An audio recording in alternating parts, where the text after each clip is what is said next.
significant weather bulletins for regions in the broadcast area. Stay tuned for further information. Environnement Canada a émis un bulletin de conditions météorologiques importantes pour les régions dans la zone de diffusion. Restez à l'écoute pour plus d'informations.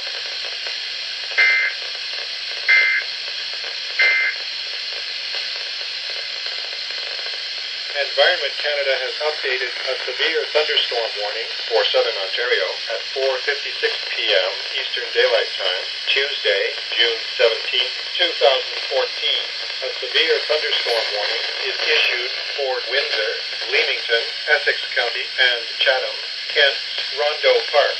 A severe thunderstorm watch is continued for Chatham, hence Rondeau Park, Sarnia, Petrolia, Western Land.